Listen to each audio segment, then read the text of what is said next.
हमारी सरकार ने अभी हाल ही में जीएसटी की दरों में भारी कटौती की है, जिससे आम वस्तु कम दरों पर आ जाए और भारत की आम जनता को चीजें कम दरों पर उपलब्ध हो सकें। जीएसटी में भारी कटौती के पश्चात भी महंगाई वैसी की वैसी क्यों बनी रही? आखिर चूक कहां रह गई? नमस्कार दोस्तों, अभी हाल ही में सरकार द्वारा जीएसटी में भारी कटौती के पश्चात भी महंगाई ज्यों की त्यों क्यों बनी रही, जबकि सरकार का मत था कि जरूरत की चीजें सस्ती होने पर जनता की परचेसिंग कैपेसिटी बढ़ जाएगी, जिससे मार्केट में जबरदस्त उछाल आएगा और सरकार द्वारा जीएसटी कटौती से जो घाटा होगा वह जनता द्वारा चीजें ज्यादा परचेज करने से टर्नओवर बढ़ जाएगा, जिससे सरकार को होने वाला घाटा फायदे में बदल जाएगा, जिससे देश में आम वस्तु सस्ती होने से एक खुशनुमा माहौल बनेगा और लोगों को महंगाई से राहत मिलेगी। लेकिन हुआ इसका उल्टा, ना महंगाई कम हुई और ना सरकारी घाटा कवर हुआ। तो आखिर चूक कहां हो गई, जहां बड़े बड़े अर्थशास्त्री फेल हो गए? आज के वीडियो में हम ये जानेंगे कि आखिर इस पूरे सिस्टम में कमी कहां रह गई और इसके क्या उपाय हैं। तो आज की वीडियो बहुत इंटरेस्टिंग होने वाली है, तो बने रहिए वीडियो के अंत तक। तो शुरू करते हैं अपना वीडियो।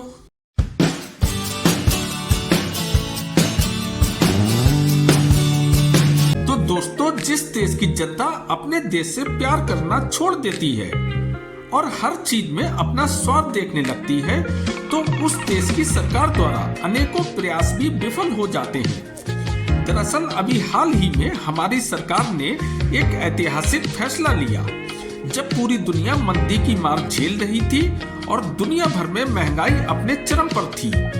तो ऐसे में हमारी सरकार ने राजस्व घाटे को न देखते हुए जीएसटी की दरों में भारी कटौती की, यानी 28% जीएसटी लगने वाली वस्तुओं पर अब केवल 18% जीएसटी लगेगी और 18% जीएसटी लगने वाली वस्तुओं पर अब केवल 5% जीएसटी लगेगी।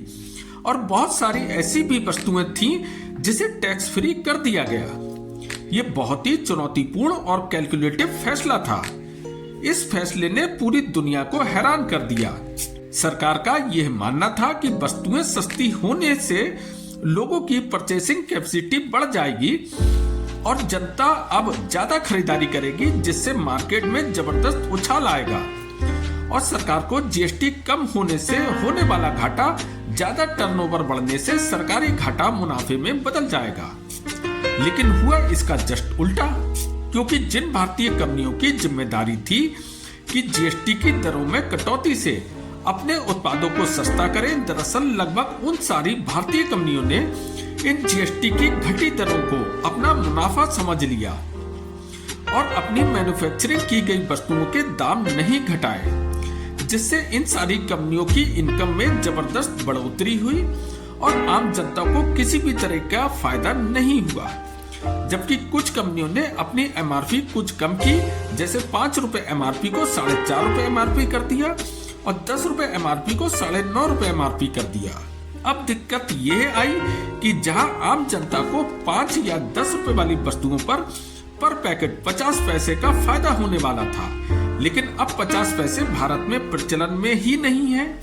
इसका नतीजा ये हुआ कि जिस वस्तु पर 4.5 या 9.5 रुपए एमआरपी थी, 5 रुपए और 10 रुपए में ही बिकने लगी। इससे दुकानदार को तो फायदा हुआ, लेकिन आम जनता को कुछ नहीं मिला।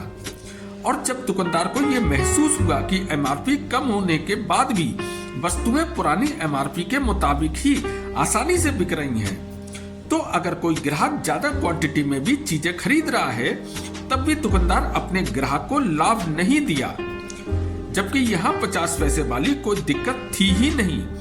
अगर कोई ग्राहक दुकानदार से एमआरपी के संबंध में सवाल जवाब करता है, तो दुकानदार साफ मना कर देता है कि एमआरपी कम होने के बाद भी उसको कोई छूट नहीं मिलेगी। अब मैं आपको उदाहरण के जरिए समझाता हूँ कि मान लीजिए कि कोई ग्राहक 4.5 रुपए एमआरपी वाला केवल एक पैकेट खरीदता है, तो दुकानदार 50 पैसे का बहाना बनाकर 5 रुपए में देगा। लेकिन अगर कोई ग्राहक उस 4.5 रुपए एमआरपी वाली चीज के 10 पैकेट लेता है, तो 50 पैसे इंटू 10 यानी 5 रुपए, यानी उसे 10 पैकेट पर 5 रुपए का फायदा हो सकता है। यानी उसे दुकानदार को 50 रुपए देने के बजाय सिर्फ 45 रुपए देना चाहिए, लेकिन दुकानदार ऐसा नहीं कर रहे हैं, जिससे आम जनता को जीएसटी की घटी दरों का कोई लाभ नहीं हुआ। यह तो केवल एक उदाहरण था जिसे मैंने आपको समझाने के लिए बताया था। दरअसल यह बात हर वस्तु के ऊपर लागू हो रही है। अब सवाल ये उठता है कि आखिर महंगाई कम करने के क्या उपाय हैं? तो सबसे पहले सरकार को भारत देश की प्रत्येक कंपनी की मनमानी को रोकना होगा। अब सरकार को कंपनी के उत्पादों की एमआरपी और उनका वजन और उनका एक निश्चित मुनाफा तय करना होगा, और यह भी सुनिश्चित करना होगा कि वह सरकार द्वारा बनाए गए मापदंडों का सही से पालन करे। आज कंपनियां अपने मन मुताबिक एमआरपी और वजन तय करती हैं। आपने भी ध्यान दिया होगा कि कोई एक निश्चित वस्तु दुकान पर किसी और मूल्य पर बिक रही है और बड़े बड़े मॉल में वही वस्तु किसी और मूल्य पर बेची जा रही है, क्योंकि एमआरपी और वेट तय करने का अधिकार सरकार के पास ना होकर सिर्फ और सिर्फ कंपनियों के पास होता है, जिसमें वही कंपनी बड़े बड़े मॉल में एमआरपी बढ़ाकर और वजन को घटाकर मोटे मोटे ऑफर दे देती हैं, जिस कारण कंपनी और दुकानदार या बड़े बड़े मॉल को तो फायदा हो जाता है, लेकिन एक सामान्य ग्राहक को सरकार द्वारा बनाई गई नीतियों का कोई लाभ नहीं मिल पाता। और अगर कोई ग्राहक दुकानदार से अपने हक की बात करता है तो दुकानदार ग्राहक को उसके हक से मना कर देता है। ऐसे वक्त में ग्राहक को यह मालूम नहीं होता कि वे अपने हक की शिकायत कहां करे, क्योंकि हमारे देश में आम जनता के लिए अपनी शिकायत करने के लिए कोई विभाग ही नहीं है या फिर उसे कोई जानकारी ही नहीं है। अब मैं अपने ऊपर बीते कुछ उदाहरण के जरिए आपको समझाता हूँ। एक बार मैंने एक दुकान से एक कोल्ड ड्रिंक की बोतल ली जिस पर 10 रुपए एमआरपी थी। मैंने कोल्ड ड्रिंक पीने के पश्चात उस दुकानदार को 10 रुपए दिए। इस पर उस दुकानदार ने मुझे 15 रुपए की डिमांड की। इस पर मैंने दुकानदार से कहा कि इस पर तो 10 रुपए एमआरपी है। इस पर दुकानदार ने कहा कि आपको मुझे 15 रुपए ही देना पड़ेंगे। जब मैंने दुकानदार से कहा कि एमआरपी से ज्यादा मूल्य पर चीजें बेचना एक कानूनन अपराध है, इस पर दुकानदार मुझसे बहुत ज्यादा चिढ़ गया और उसने कहा कि आपको मुझे 15 रुपए ही देना पड़ेंगे और आपको मेरा जो उखाड़ना है उखाड़ लीजिए, और मुझे उस दुकानदार को 15 रुपए ही देना पड़े। लेकिन 15 रुपए देने के पश्चात मैंने ये निर्णय किया कि मैं इस दुकानदार की शिकायत करूंगा। सबसे पहले मैंने गूगल से नंबर निकालकर मार्केटिंग मैनेजर को फोन करा और उससे इस चीज की पूरी बात बताई। इस पर मार्केटिंग मैनेजर ने मुझसे कहा कि ये मेरे अधिकार क्षेत्र में नहीं आता है। इसके पश्चात मैंने उपभोक्ता विभाग गूगल से उपभोक्ता विभाग का नंबर निकाला और वहां पर मैंने अपनी सारी बात बताई। उन्होंने भी सेम बात मुझसे कही।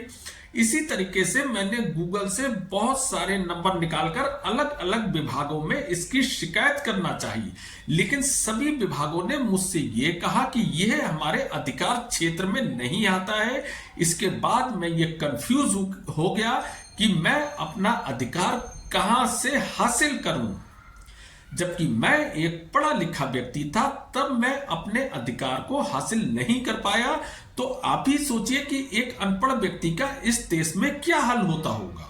इसी प्रकार की घटना मेरे साथ डोमिनोज और इंडिया मार्ट में घटी। एक बार मैंने कुछ वस्तुएं ली और जिसमें मुझे जो है एमआरपी के बाद जीएसटी जोड़कर बिल दिया गया, जिस पर मैंने विरोध किया कि एमआरपी के बाद जीएसटी नहीं जोड़ी जाती है, जीएसटी एमआरपी से पहले ही इंक्लूड हो जाती है। इस पर इन दोनों ही स्टोर के मैनेजर्स ने मुझसे बहस की और मेरी बात नहीं चलने दी, जबकि मैं ये जानता था कि जीएसटी एमआरपी के बाद नहीं जोड़ी जाती है। इस बार भी मैंने ये निर्णय करा कि मैं इन दोनों स्टोर की शिकायत करूंगा। एक बार पुनः मैंने गूगल से नंबर निकालकर शिकायत की, और जिससे शिकायत की, उसने मेरी पूरी बात सुनी और उसने मेरे से क्वेश्चन किया, क्या आपके पास वो बिल है जिसमें जीएसटी एमआरपी के बाद जीएसटी लगाई गई? मैंने कहा हाँ, मेरे पास पर्याप्त सबूत है इन दोनों स्टोर के खिलाफ। इस पर जो भी व्यक्ति उधर से बोल रहा था उसने कहा था कि इसके खिलाफ उचित कार्रवाई की जाएगी। और आज 7 से 8 महीने हो गए मेरे पास, मुझे कुछ ज्ञात ही नहीं है कि उन स्टोरों के खिलाफ क्या कार्रवाई हुई है। मुझे नहीं लगता कि इन दोनों स्टोर के खिलाफ कोई कार्रवाई हुई होगी, क्योंकि वो सारे सबूत तो मेरे पास ही रखे रह गए और उन सबूतों के संदर्भ में मेरे पास कोई फोन ही नहीं आया। आप समझ सकते हैं कि एक आम व्यक्ति के साथ में अगर कोई अत्याचार या कोई अन्याय होता है तो उसे यही ज्ञात नहीं होता कि वो कहां शिकायत करे और उन शिकायतों पर क्या कार्रवाई हुई, कब कार्रवाई हुई, उसे उसकी जानकारी ही नहीं लग पाती है। इसलिए मेरा सरकार से यह मानना है कि सरकार अब कोई ऐसा सिस्टम बनाए जिससे आम जनता बहुत ही सरल तरीके से अपना अधिकार ले सके और देश में जितने भी दुकानदार हैं या जितनी भी कंपनियां हैं उस पर शिकंजा कसे, जिससे ये दुकानदार और कंपनियां अपनी मनमानी ना कर सके, चाहे एमआरपी हो, चाहे वेट हो या कंपनियों का मार्जिन या मुनाफा हो। इन सब पर अंकुश लगाना बहुत जरूरी है, तब इस देश की जनता खुशहाल हो पाएगी। वैसे आप इस विषय पर क्या सोचते हैं? आप अपनी राय कमेंट्स बॉक्स में जरूर देना और अगर आपको मेरी वीडियो अच्छी लगी हो तो उसे लाइक और शेयर जरूर करना। और हाँ, अगर आपने मेरा चैनल अभी तक सब्सक्राइब नहीं किया है तो इसे अभी सब्सक्राइब करें। तो फिर मिलते हैं अगले शनिवार को एक नए विषय के साथ। तब तक के लिए थैंक यू वेरी मच। नमस्कार।